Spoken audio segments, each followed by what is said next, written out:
I'm sweating. Hello friends, welcome to a new video. My name is Christian Poulos, and for those of you that don't know me, what am I? I'm a lot of things. So I'm a third-year medical student studying just general medicine in med school. I'm trying to be a physical medicine and rehab doctor eventually when I'm done studying. I have a decent-sized Instagram page. I also do some online coaching. I'm engaged to a lovely, lovely woman named Abby. Aww. I have a decent social circle. Just kidding, I lie about how many friends I have. I make time to go on trips. I make time to do fun things with family and friends. I work out. I try to stay in shape. I lift a weight or two here and there.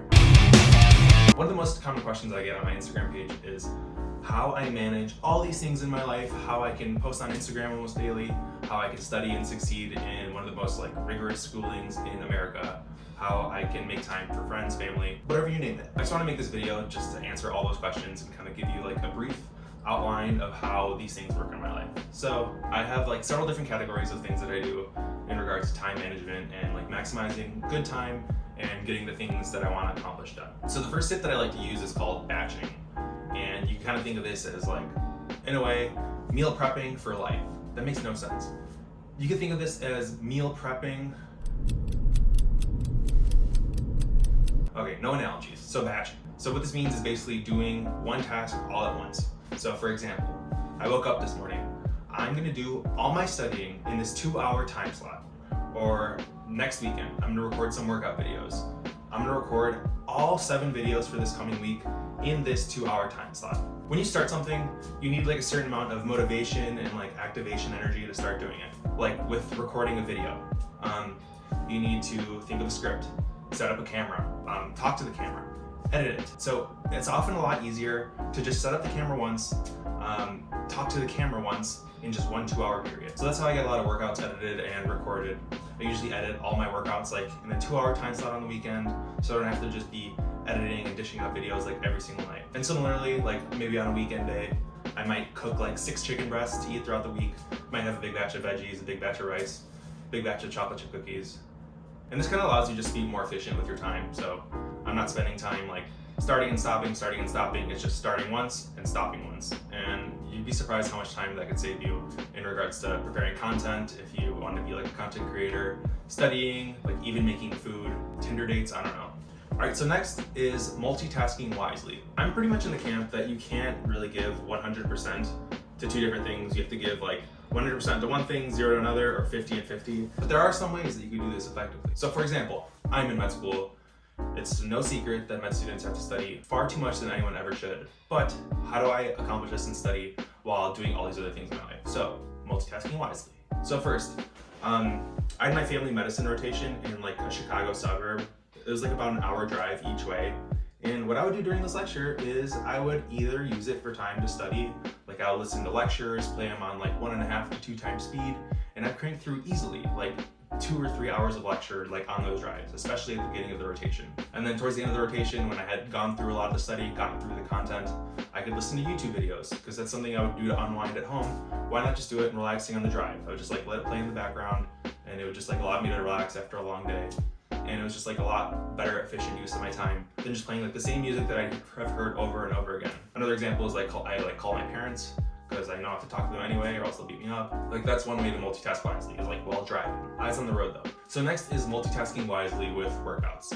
And especially during the 1st and 2nd years of med school, which are the preclinical book years where you're not in the hospital, you're just studying pretty classic, stereotypical, I am studying kind of thing. During this, I was going to the gym still 6 times a week, and I had a lot of Anki flashcards to use, and Anki is just this spaced repetition flashcard app that a lot of med students use to study.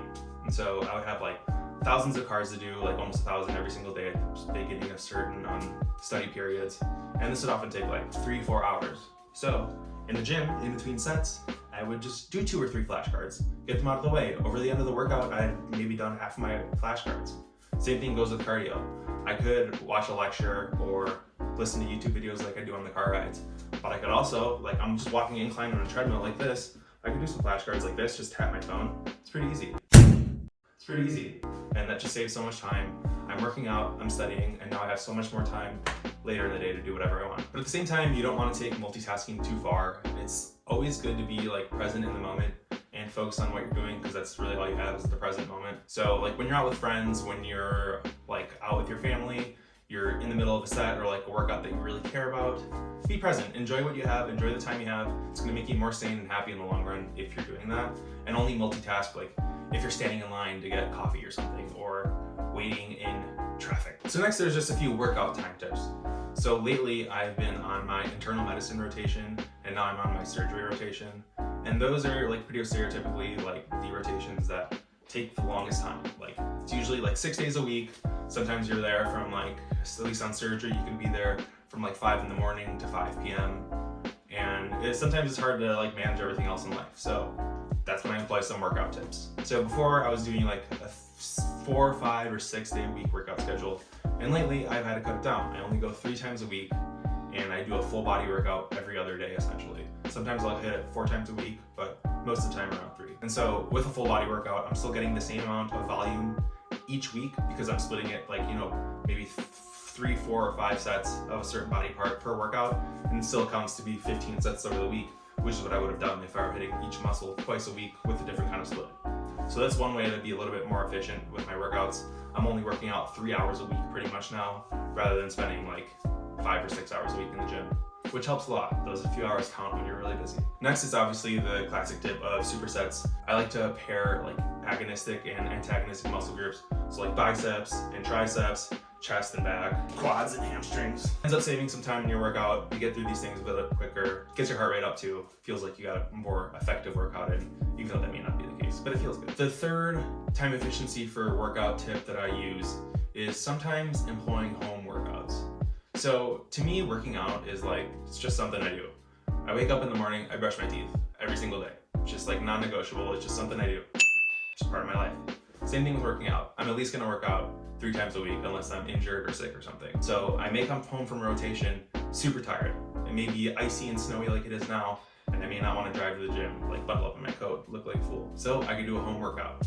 I have like a pretty good set of bands from Elite FTS, and like the max resistance for like one of the thickest ones is like 270 pounds. So I could get a pretty good effective workout in. I could also use this like pull-up and dip bar that I use. So I could pretty much get the same effective workout in. I could equate the volume. In between sets, I could do my flashcards like I like to do, talk to my fiance, I could throw the ball down the hallway for my dogs to chase, and it's just like another way to be efficient and effective with my time. And home workouts don't have to be like just kind of light and boring. You could go pretty heavy, you go pretty hard. It's all about like mind muscle connection and taking the sets to failure, which is what I try to do. All right, so next comes the diet prep time tips. Diet prep time tips, time management. Now comes time management for your diet. And the first, the classic, the one you know about, meal prepping. Pretty easy. I don't really like to do like the classic, I have 14 Tupperwares clearly in a line in front of me, and I'm putting this much rice in each one and this much chicken in each one. I don't like that. I'm not about that. I need some variety. The way I like to meal prep is I make a big batch of pretty bland chicken, a big batch of generally bland rice, and a big batch of generally bland vegetables. Pretty easy to incorporate these into different meals. So for example, one day I could throw the chicken, rice, and veggies in a wok, and then add some like stir-fry sauce of sorts, mix it up, I have a stir-fry. I could even boil some noodles, put some of the chicken in, maybe chop up a few of the veggies if they're not weird, add some sauce. I have a pasta meal now. I could put these on top of some tortilla chips, put some cheese on there, have some nachos if I want. It's pretty easy to be flexible, and by having big batches of food, you could incorporate them into different meals, keep things interesting and fun, and you still have a lot of good, essentially meal prepped food. And I'll probably post some of these like hands-off meals like on my YouTube or on my Instagram at some point, just so you can follow along and try to eat some of the same things that I do. It also helps if you keep your diet rather simple, like you just have the same thing for breakfast every morning. It's a lot of times like fatigue in your mind comes from decision fatigue. So when you have to make more decisions in your life, you end up getting tired. So if you like work a job where you're making like decision after decision after decision after decision, your willpower at the end of the day is so much more likely to be less because you kind of have decision fatigue and you don't want to make any decisions anymore. So essentially the more things in your life that are like kind of automated and just like kind of set out, the less likely you are to waver from that and like kind of be fatigued and make poor decisions later.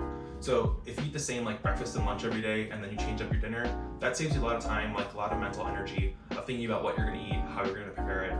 It's just pretty set, bing, boom, you got it. Next for some diet tips is just choosing healthy takeout and things from like gas stations or stores that are readily made without taking much time. Lately, I've been having, there's like these chicken nuggets and French fries from like Target that you can just air fry, and the macros are pretty good. And like when times are tough, I just throw those things in the air fryer for 10 minutes. I have a pretty high protein, good carb meal, throw in some veggies, have an apple. It's like a pretty well-balanced meal, even though it's pretty processed and probably not best for the long run. But sometimes life gets tough and you can't always be 100%. Everything in moderation, and as long as your diet's like 90% clean, you can fit in these 10% of like more processed, unhealthy foods. Also, if you watch my stories, you know that sometimes I get the gas station light, which is just an energy drink and a protein bar. Sometimes you have to stop at a store and just grab something real quick to get you some energy, and that's okay. Life's not all about like eating perfectly, eating healthy all the time. You have some other things you want to accomplish, and if these things help you accomplish your goals and get you closer, even though they're not perfect, that's great. So next, I just want to talk a little bit about my to-do list, and I'll show you it. All right, so here is my to-do list, and this is how I structure it. So basically, I have a due today, a due this week, and just a master list.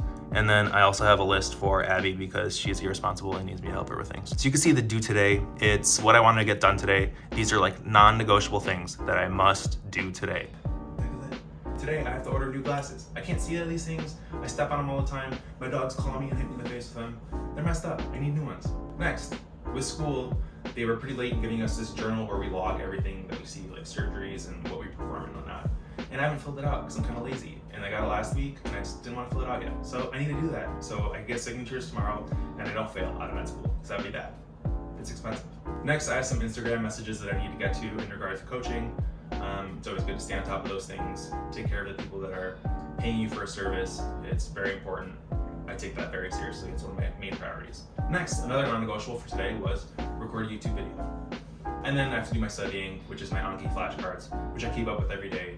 And I also have some practice questions on UWorld that I do just to stay up on top of studying and not fail the exam at the end. And then of course I have my things that I need to do this week. I have a presentation to give on Thursday that I need to work on and prepare. I also have a few like collaborations and partnerships, people that I need to email, and I also need to schedule a meeting with the HP Labs team just for like a quarterly type meeting that we usually have. And then just a master list, which is things that I need to get done at some point, but it's not like urgent to do it right now or this week. So taxes, need to fill out FAFSA for tuition, and then also join some like volunteer organizations, but especially I want to join into and update my CV because residency is coming soon. My lovely fiance Abby also needs to get her emissions test done on her car, so I'm the one who needs a reminder of that. So to-do lists are important. I recommend having one. You can schedule it in ways that like you can have it a must list, things that you must do today. You could also have like things that you should do today. That's like next priority. Then you could have a list of things that you could do today in a similar fashion that I do. Or if you're like a Google Calendar guy, you could set like a 30-minute time block for this, 30-minute time block for that, but that's not for me. So play around with things that work for you. My method isn't the best for everyone. So another tip is just getting things done on downtime. And this is probably the most helpful tip for me in getting things done.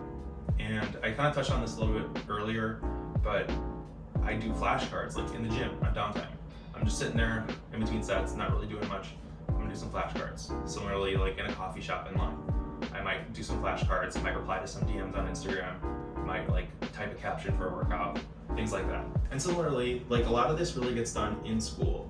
So my goal is always to have as little studying done at home as possible. I try to get everything done before I leave from school. So like now for my surgery rotation. So depending on the day, I might get there like say 5:30 or 6. So like from 6 to 7, we might round on the patients that are there, like overnight or have like operations that day. Usually takes about an hour of surgery. Surgeons are pretty quick at that. But usually about from 7:15 to maybe like 9:30 before like surgery start. I have some time. I'm not just gonna sit and play on my phone. I'm gonna study, try to get my studying done for the day. If I get done with that, I'll run to the bathroom, post on Instagram or something. It's just like another way to be productive and get stuff done. Might buy concert tickets or things that I need to do. And if I have that downtime, why not use it and take advantage of it? I'm there anyway. I want to maximize time at home to spend with my like family and my dogs. That's why I try to get things done before I even leave. Another thing is minimizing distractions. Get your phone away from you, close the door, put some earplugs in, noise canceling headphones, play some like aggressive techno to get you in the zone, and just zone out on whatever you're doing. Try to minimize any distractions, and that's gonna help with your productivity and time. At the same time, make sure you take breaks. You can do like the Pomodoro method where you go hard for 20 minutes and then take a 10-minute break, or you can do 55 minutes and 5 minutes. Find what works for you and stick to that. Things don't have to be perfect.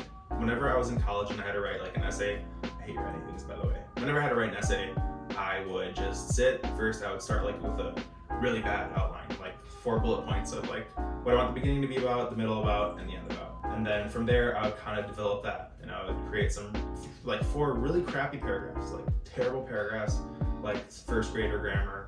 I didn't care. I didn't proofread it. I didn't change it. But then I had those thoughts down, and then I could build from that. So in a similar fashion, you could go to the gym. Say you're gonna exercise for 2 minutes today, just 2 minutes. Like that's all you're gonna commit to. If it's hard for you, just do 2 minutes. So you go to the gym, you stay there for 2 minutes, you're like, okay, I've been here for 2 minutes, I'm already here. You might as well finish the workout. You go for like 5, you go for 10. It's about like building that up. And then you can also outsource things, which helps if you are fortunate enough to be able to do so. So I have my lovely gal Abby to do things for me if I want. So she helps with like a lot of like house care stuff, like vacuuming, like helping with dogs, like cooking if times get tough, keeping me like on track. She also like planning social activities to help me get out of the house, keep engaged with my friends. So I'm like very thankful for her. And if you have like a friend or significant other that can help you with that, or a family member to make things easier for you and they're willing to help, definitely take advantage of that if you can. And make sure to repay the favor with that, make sure to thank them. Just be a good person. All right, boys, girls, and everything in between. That is the video. I probably forgot to say half the things I wanted to say. So that may just be a part 1. I will definitely keep you posted on that. Make sure you check the description for all my links. Sign up for online coaching down below. Feel free to message me on Instagram with any questions, comment below. If you liked anything or any other tips you have, like the video if you like me, or don't like me, like it anyway. And I will see you in the next one.